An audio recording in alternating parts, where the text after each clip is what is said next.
Monetary policy is controlled by the Federal Reserve, also known as the Fed.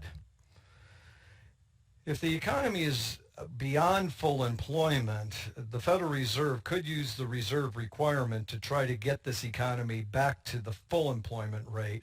However, the reserve requirement is the least used tool used by the Federal Reserve. The last time it was used as a tool was in 1992.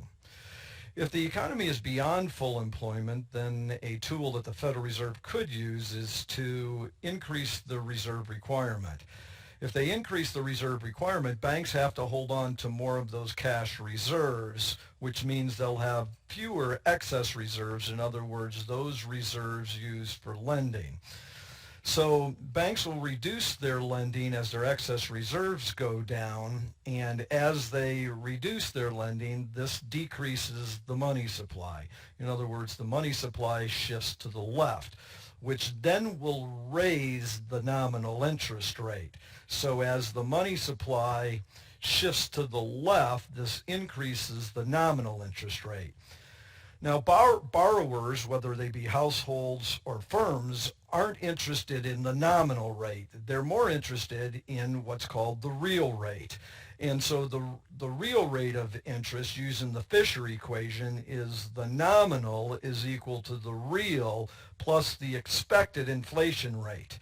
So if the nominal rate is going up here because the Federal Reserve is trying to contract the economy, then the expected inflation rate is that the inflation rate will begin to go down. So the expected inflation rate then, which is shown here by the symbol pi, will go down. As the nominal interest rate goes up and the expected inflation rate goes down, then obviously the only thing that could happen to the real interest rate is the real interest rate goes up. So let's put it in an investment demand curve. As the nominal rate then goes up because of the increase in the required reserves, then the quantity demanded of investment will go down because the real rate of interest has gone up.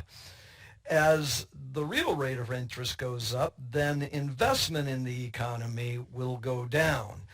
As investment goes down, then aggregate demand shifts to the left. As aggregate demand shifts to the left, this will decrease real GDP. Notice as aggregate demand is shifting to the left, the real GDP is decreasing.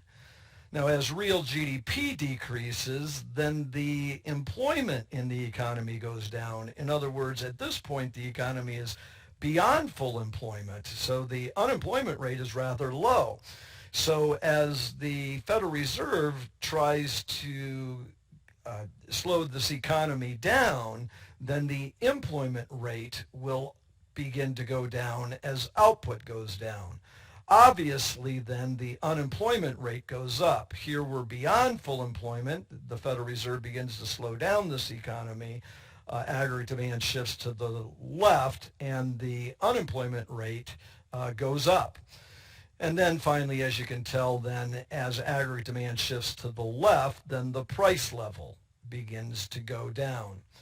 We hope this gives you a better understanding of one of the tools that the Federal Reserve can use to slow this economy down through contractionary monetary policy when the economy is beyond full employment.